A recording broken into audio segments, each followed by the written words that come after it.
What's up, everybody? Today's video, we're going to be talking about the top 10 war defense teams.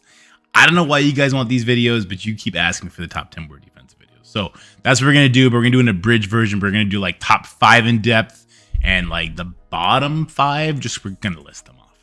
All right, so let's get into that right now.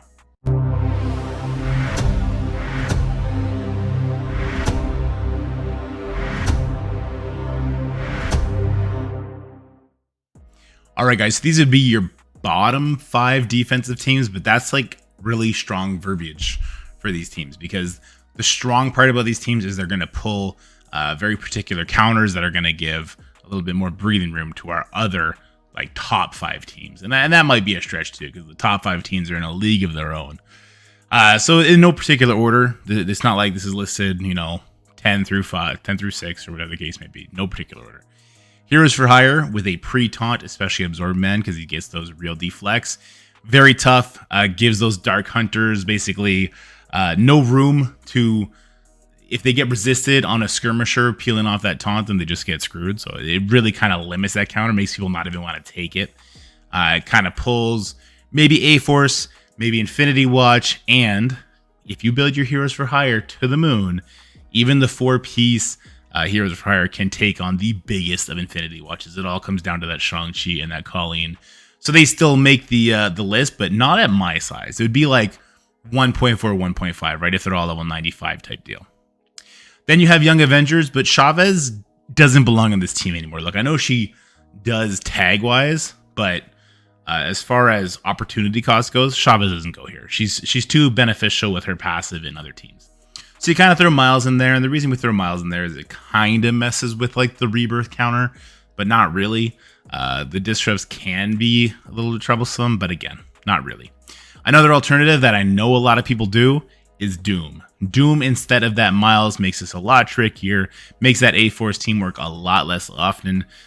So you could absolutely make that sub, and I do see that really increasing the chance that you're going to get a defensive win. Then you have Heroes Guardians. Look, Heroes Guardians, there's no other way to put this. They're there just to make sure that you get the Weapon X, or you get the A-Force, or you get the whatever the case may be. And if you get them high enough, then you're not at risk of then getting like a Z-Factor Doom type thing. But again, Doom has better uses elsewhere now anyway. Invaders with Captain Sam. Yeah, this is a crazy good team. When it scales, you need to build it up high. Again, my size team, not big enough. You want to get it to around that 1.4, 1.5 mil unbuffed, so that when they're looking at it, it's like 1.7, 1.8 million. That seems like a huge journey, but if you look, I got a lot of 4-star invaders. If they were level 95, that would add like an easy 200,000 to this. So they exist. I've seen a couple, like I think I've seen 2 million of them.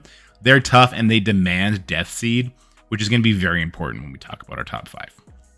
And then we have new warriors with Emma. So yeah, Marauders, they get scuffed again. Like they don't scale enough. For a while, people were doing 3-piece Marauders, taking out Sinister and Mystique. And they were putting in like Heartless and Agatha. And I think that still has some merit. People found a way to make Dark Hunters beat that. So it wasn't super good anymore. This new warrior team with Emma is kind of nice because you have very innately fast characters doing buff flips, doing offense down, which does slow, and then Cloak and Dagger doing their thing. It also doesn't hurt that a lot of people just built this team super high. They were great in the Nova trial, and they're obviously very useful in Crucible as well, which seems to be people's preferred mode. Yeah. So yeah, and what would you use there? Well, again, you could use Death Seed. You can try and use Dark Hunters on that one. That's not so bad either, because you do get the blinds out there. Yeah, I mean, these would be your bottom 5, but by no means are they just like free wins. They're going to pull your Weapon X's. They're going to pull your Infinity Watches, your A-Forces, your Rebirth. It's going to pull a lot of really strong teams from the enemy, and not without zero risk. Like again, that Heroes for Hire one, if people try and do too big a punch-up with Infinity Watch, or if they try and Dark Hunters it without realizing they need to get around that taunt, they can get an L there. The Young Avengers with Doom, much more likely to get a win doing that one. And then the Invader team, people will not respect it the first time they see it, and they could pull a quick L. That's the bottom 5. Let's go look at the top 5. So this is a team we saw a lot in Zone 4. I don't like this team. I think this team is a huge waste for your offensive roster, but it absolutely pull wins, especially if for whatever reason your opponent has some Death Seed on defense. So if you want to sprinkle a couple of these in within your alliance, I think that's a great idea. It'll beat Weapon X, it'll beat Underworld, it'll beat pretty much everything. Just Death Seed comes in and really wrecks it, just with the way Archangel does his turn meter rewind and the way that Psylocke's dodges interact, which is very, very funny. There's a world where Nemesis gets offense up from Archangel doing his special, but he has a dodge, so he dodges the Dormammu flip, and then Nemesis melts everybody. And even when that doesn't happen, they can still pull the win. So I thought this was a very, very interesting team. When we had our Death Seed on defense, or when we were planning to use Death Seed against Gamma Deathpool, which we'll talk about because you saw Deathpool wasn't with the New Warriors. It definitely made things a lot more interesting, a lot more difficult, and we hemorrhaged losses here. I had to yell at Taco Shooter when he did this because they asked for a deal, then they put this nonsense up there. It was pretty rough. So yeah, this is a very tough team. I just think it pulls too much. I'd rather use Chavez somewhere else to make a team much better. I'd much rather have my Tangled Web on offense, so if I need to take out a Young Avengers, I can do that. Or if I need them to take out a Gamma, I can do that. Or if I need them to take out a Darkhold, if there's no Apocalypse there, we could do that. And Kestrel's great everywhere. Kestrel has really come into her own on defense lately. But if you have her on offense, her with a bunch of teams destroys the Invaders. So I find this one to be very, very expensive, the offensive end. And of course, Dormammu. Once you have Dormammu here, you're really leaning onto that exhaust factor to help you deal with Gamma, which I think is what people are doing now anyway. I don't think Dormammu will be on offense much longer. But nonetheless, this was a very good team. But I think the bottom priority, just because of how costly it is on the offensive side. All right, the full Knowhere team, technically not in game right now. We've seen a bunch of variations of this. We've seen it with Chavez. We've seen it with Kestrel. We've seen it with Apocalypse, Emma. There's a bunch of different versions, especially before Star-Lord came, right? Because he's very new. Very, very beatable team unless you absolutely stack it. If you put Apocalypse with Chavez on here, then sure, it's difficult, but then also you're just going to get burnt. Someone just throw a burn attack at it. And as long as the enemy alliance you're facing understands when there is an unbeatable team in front of them, throw a burner team at it. Like if it's got the Apocalypse, sure, but you still have defense up and immunity on your Infinity Watch, right? That doesn't just go away, that defense up and immunity. So you can kind of get in there and you can take the hits a little bit better. Or you go in there with, I don't know, Tangled Web won't work. Maybe Unlimited. Just go in there with these big teams that can get a taunt up really quickly. And it'll just be a nice wall to pull that Nova ultimate, to pull that Apocalypse ultimate. Or special if it's a bigger, small Apocalypse, the way that goes. But pretty underwhelming team. And the way the game is going, obviously, it looks like they're trying to make us use this on offense, which I'm all for. I absolutely love that. As a full team, without stacking it with Chavez or Apocalypse, very beatable with a Kang version. But Kang is so needed in a bunch of different places that this pulling Kang, as stupid as that sounds, this pulling Kang is actually a win right now. And it'll lead to losses from other teams. Not to mention, it's not a guaranteed win. A Kang Doom combo is what we use on this right now, if there's no Chavez with Apocalypse on it. But that's going to be short-lived, for sure.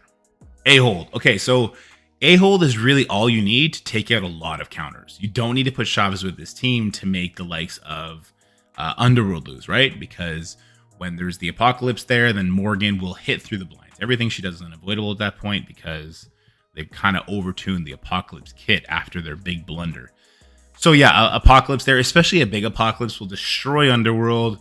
Destroy Tangled Web, no longer an option, right? Undying with Kang, Rogue kind of becomes your default.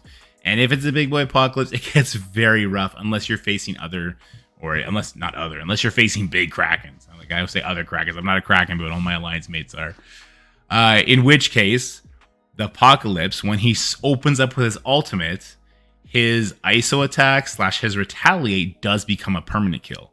So when you're leaning into your Undying combo, and Apocalypse can permanently kill that zombie Iron Man, it gets really, really rough. So A-Hold, it's just Darkhold, right? Super tough team. Throw in Apocalypse. Of course, it's going to be a very difficult team. This team can be beaten by like War Dogs, if it's not a huge, not even a punch up. Like if it's a punch across, War Dogs can beat this, but War Dogs are needed for like the team right now, which we're gonna get to very very soon. Let's keep moving on. Gamma, yeah, Gamma is still tougher than Knowhere. Just from playing the 4-piece Knowhere, playing against the Knowhere on defense, like they don't hold a candle to Gamma on the defensive side. With that speed up on all the characters instead of just a character like Nova getting speed bar, Gamma really comes into their own. Like really comes into their own. Destroys people with crazy amounts of control. That ticking time bomb of Red Hulk, especially in a room like security, where your Red Hulk is open up with his special and absolutely just debilitate anybody. Even you bring Dorm in, right? He's peeling off that revive once and then probably killing that person if it's in security, especially because everyone's Gamma is built to the moon, right? We all built Gamma to make the big boy apocalypse, or at least starting to work towards the big boy apocalypse. And so he smacks. He absolutely smacks. And the rest of his healers are just super annoying. For the most part, you settle for a burn, right? You go in with a burn team. I really like this Ultron, Phoenix, Bishop, Minerva, Mysterio team. I really like that because it's like a guarantee to pull the Red Hulk ultimate as well as the follow-up special. So then the next attack is super easy because now they're exhausted. They have no cooldowns. They're opening with Bronze special, Green Hulk ultimate, A-Bomb special, She-Hulk special, and Red Hulk basic. Now, they still hit super hard because it's still a giant Gamma team, so you gotta look out for that. But you can get in there, and because the exhaust is also affecting them, right, 20% reduced stats, I think you can get away with less than what we're currently using. Like right now, the go-to follow-up is like Dormammu, Eternals, Undying, or Tangled Web, or something like that. It's like Dormammu Eternals. And I think people will start getting a little bit more, say, courageous, PG, and they'll start trying to get rid of that Dormammu and see what they could do on the follow-up attack to try and stretch the roster more. But yeah, Gamma, still an absolute monster. And that leads us to number 1, the goddamn Black Order. Could you believe this? So, and a lot of you won't get this, and I'm happy that you don't get this. But the scaling on this team is unbelievable. So the go-to counter for Black Order is War Dogs. And War Dogs I've seen punch up like 600k, which is fantastic. But if somebody loses their mind and Gear Tier 17's their entire Black Order team, or Gear Tier 18, puts ISO 4, ISO 5 on them, whatever the case may be, has that 7 red stars, brings them up to level 95, and you're looking across the field at a 3 million Black Order, good effing luck, okay? Because this Thanos is going to one-shot your Nakia out the gate. Security or not. He gets a crit because he's a Raider, or if he's Striker, those bleeds can just kill Nakia outright. And in security, he doesn't even need to have all that. He can still kill the Nakia. And once Nakia's gone, it's a wrap. And you got to remember, Thanos' attack is AoE. So even if you slide her in the corner, now you're not giving energy to 2 different Wakandans, which sucks. But he can still, there's like, what, a 40% chance that she's going to get hit still? It's just crazy. It's absolutely crazy. Super powerful. The scaling's out of this world. And it begs the question, right? So when you're facing those 3 million Black Orders, what do? Well, you can use your Knowhere team, right? Your Knowhere team is going to smack them. Hey, that's fantastic. That's great. And then there's the new team coming, the Infestation team. Next month, when we make this video, the Infestation team is going to be number 1, if not number 2. I don't know if they'll be harder than Black Order, actually. I have some interesting ideas for them. But yeah, the Black Order team, absolutely monstrous. Oh my god. But that's going to do it, guys. That is your top 10 war defense teams. I don't know why you want me to put this evil out in the world. If you run into an alliance that puts all this up on defense, you're absolutely going to struggle. Mind you, they might struggle too, especially if they put that Tangled Web team on defense that pulls like 3 different teams apart. Couple things I should mention that make a couple of these more interesting. Gamma, throw in Deathpool there over Abomination. That makes that more interesting. Shift Apocalypse out from Darkhold. Now, the second you shift Apocalypse out from Darkhold just loses to Underworld. It's not even, there's no question. It just loses to Underworld. But if you throw, let's say, Apocalypse and Kestrel in with Gamma, that becomes an absolute nightmare because all of a sudden people are trying these like crazy doom comps to get through it, to try and pull attacks, or they're just hemorrhaging losses. Now, with the exhaust feature, I don't think that's advisable anymore. I think you still want to keep your Apocalypse with your Darkhold, but it's an option. Knowhere, we talked about that. You know, throw in Chavez, throw in Apocalypse. So those are like the key characters that people are working with right now. Is Chavez, Apocalypse, Kestrel, kind of shifting them through these, well, the top 4 teams. Black Order is what Black Order is, right? That's the full team. But yeah, let me know what you guys are experiencing in the comment sections below. Do you have a better, crazy nightmare defense team that you'd like to unleash onto the world? Or maybe you want to be secretive about it and just say, I got a better one, Dorky, and DM me, and maybe we won't share it if it's that bad.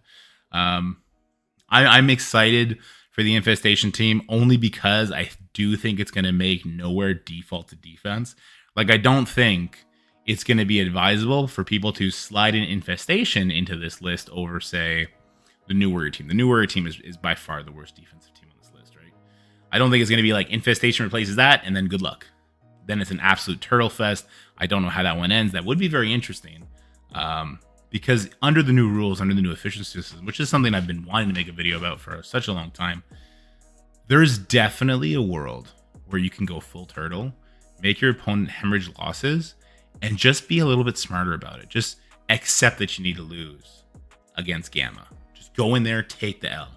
Accept you need to lose against Infestation and take the win. But if you're only losing one time and they're trying to get creative and try and one-shot it, and they leave it in a bad place and they end up taking 2 losses to it, I do think there is a world where the heavy turtles can absolutely pull victories, which is interesting and gross, but still. Anyway, guys, you guys have a great day. Bye for now. That's it for the video, guys. I hope you enjoyed it. If you did, make sure you like, share, and subscribe. Stay happy, healthy, have fun, and I'll see you in the next one.